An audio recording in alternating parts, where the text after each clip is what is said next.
भागवत महापुराण की जय। कृष्ण कन्हैया लाल की जय। राधा रानी की जय। भगवान श्री कृष्ण के सभी भक्तों को राधे राधे, जय श्री कृष्ण। आज मैं आपको सुनाऊंगी भागवत महापुराण में छठा स्कंद में 5वां अध्याय। श्री नारद जी के उपदेश से दक्ष पुत्रों का वैराग्य लेना और नारद जी को दक्ष का शाप। श्री सुखदेव जी ने कहा, राजन, भगवान के आशीर्वाद से दक्ष प्रजापति शक्ति संपन्न होकर परम समर्थ हो गए थे। उन्होंने असकनी के गर्भ से हरेशव नाम के 10,000 पुत्र उत्पन्न किए।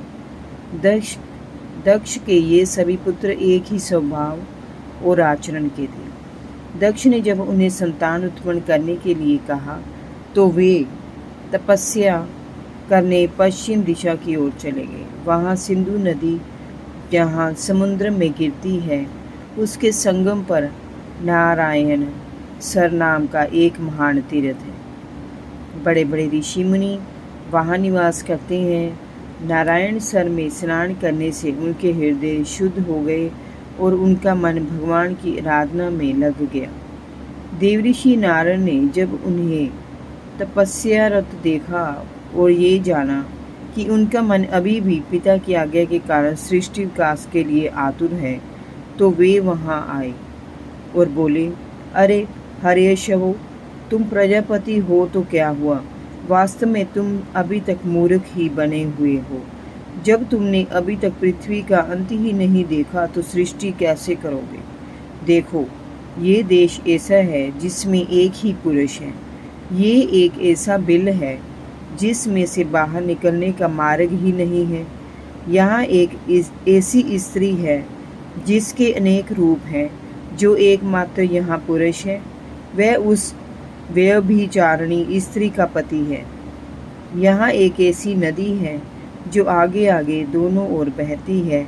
यहाँ एक ऐसा घर है जो 25 पदार्थों से बना हुआ है। यहाँ एक विचित्र हंस रहता है। यहाँ एक ऐसा चक्र है जिसमें छुरे और व्रज लगे हैं। वह अपने आप घूमता रहता है। मूर्ख हर्यश्वो, जब तक तुम अपने पिता के आदेश को ठीक प्रकार से समझ नहीं लोगे और इन वस्तुओं को देख नहीं लोगे, तब तक तुम सृष्टि कैसे कर पाओगे?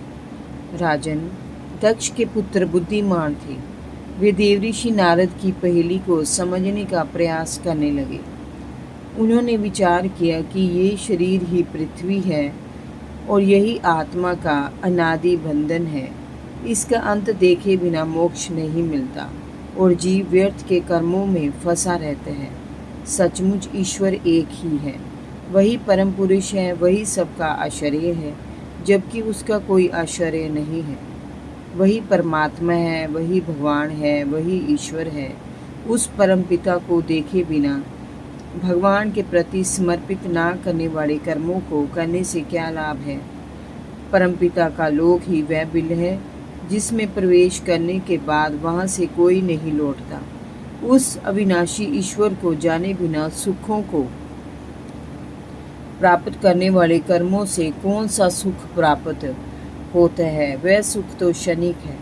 ये अपनी बुद्धि ही सत, रज और तम गुणों को धारण करने वाली व्यभिचारिणी स्त्री है। इस जीवन में इसका अंत करके ज्ञान प्राप्त किए बिना अशांति बढ़ाने वाले कर्मों को करने से क्या प्रयोजन सिद्ध होता है? ये बुद्धि ही उल्टा स्त्री के समान है। इसके साथ से पुरुष की स्वतंत्रता और ऐश्वर्य नष्ट हो जाता है। इसके पीछे कुल्टा के पति की भांति मन न जाने कहाँ कहाँ भटकता रहता है। यहाँ पर माया ही दोनों ओर बहने वाली नदी है। ये सृष्टि भी करती है और प्रलय भी। जो लोग इससे मुक्ति चाहकर इससे बाहर निकलना चाहते हैं, उनके हृदय में ये क्रोध और अहंकार का सहारा लेकर और भी तीव्र गति से बहने लगती है। इस घर मीन्स शरीर को बनाने वाले 25 तत्व ही पुरुष के आश्रम हैं। वे ही जगत के कार्य कारण स्वरूप हैं। भगवान के स्वरूप का ज्ञान कराने वाला शास्त्र ही हंस के समान है। वह संसारिक बंधनों, मोक्ष, चेतना, जड़ आदि को अलग अलग करके बता देता है। उसे जाने बिना कर्म करने से क्या लाभ है। ये काल ही चक्र है जो निरंतर घूमता रहता है। इसकी धार छुरे और वज्र के समान तेज है और सारे जगत के जीवों को अपनी ओर खींचती रहती है।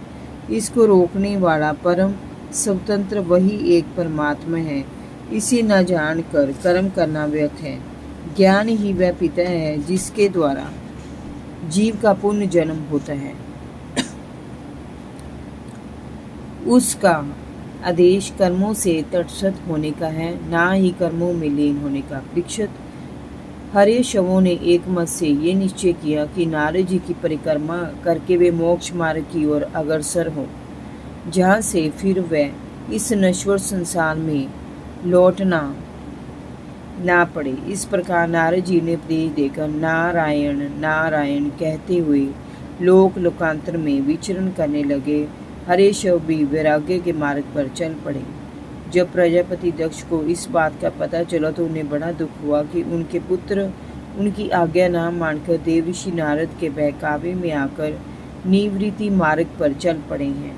तब ब्रह्मा जी ने दक्ष प्रजापति को संतावना दी और फिर दक्ष प्रजापति ने असकनी के गर्भ से 1000 पुत्र और उत्पन्न किए। उनका नाम उन्होंने शबलाशव रखा। वे भी पिता की आज्ञा से उसी नारायण सर पर गए। उन्होंने भी वहाँ स्नान किया तो उनके हृदय भी शुद्ध हो गए। वे परब्रह्म स्वरूप ओंकार का जप करते हुए महान तपस्या में लगे। उनके पास भी देवऋषि नारद आए और पहले की भांति उनसे भी कटु वचन कहे। उन्होंने उन्हें समझाया कि जो अपने धर्मज्ञ भाइयों का अनुसरण करता है वही सच्चा भाई कहलाने के योग्य है। नारद जी की बात सुनकर उन्होंने भी अपने भाइयों का अनुसरण किया और वे वैरागी हो गए। उधर दक्ष प्रजापति के सामने बहुत से अपशकुन होने लगे थे। उन्हें अपने पुत्रों के अनिष्ट की चिंता सताने लगी। उन्हें जब पता चला कि नारद जी ने उनके इन पुत्रों को भी मार्ग भ्रष्ट कर दिया है तो उन्हें बड़ा दुख हुआ। उन्हें नारद जी पर बड़ा क्रोध आया। वे नारद जी के पास पहुंचे और क्रोध में भरकर बोले, अरे दुष्ट, तू साधु नहीं ढोंगी है। तूने मेरे भोले भाले बालकों को भिक्षुओं का मार्ग दिखाकर सृष्टि विकास में रोड़ा अटकाया है। उन्होंने अभी तक ऋषि ऋण, देव ऋण और पितृ ऋण तक नहीं उतारा है। तुमने उन्हें पथ भ्रष्ट कर दिया। तुम दयाहीन हो। तुमने भगवान के पार्षद होकर भी भगवान के कर्म को बाधित किया है। तुम वास्तव में बड़े निर्लज हो। तुम तो उन लोगों से भी वैर करते हो जो किसी से वैर नहीं करते।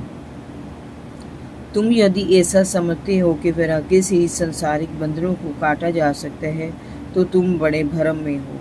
नारद, मनुष्य जब तक विषयों का अनुभव नहीं करेगा तब तक उनकी कटुता और नश्वरता को कैसे जान पाएगा। हम लोग सद्गृहस्थ हैं, अपनी मर्यादा का पालन करते हैं। तुम हमारी वंश परंपरा को नष्ट करने पर तुले हो। इसलिए मूढ़ नारद, मैं तुम्हें शाप देता हूँ कि तुम बिना गृहस्थ जीवन के सुख को जाने लोक लोकांतर में भटकते रहोगे। कहीं भी तुम्हें ठहरने का स्थान प्राप्त नहीं होगा। राजन, देवऋषि नारद ने चुपचाप मुस्कुराकर दक्ष प्रजापति के शाप को स्वीकार कर लिया और नारायण नारायण कहते हुए वहाँ से चले गए।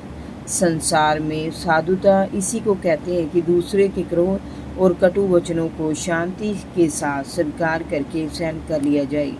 जय जय श्री राधे भागवत महापुराण की जय। कृष्ण कन्हैया लाल की जय। राधा रानी की जय। भगवान श्री कृष्ण के सभी भक्तों को राधे राधे। जय श्री कृष्ण।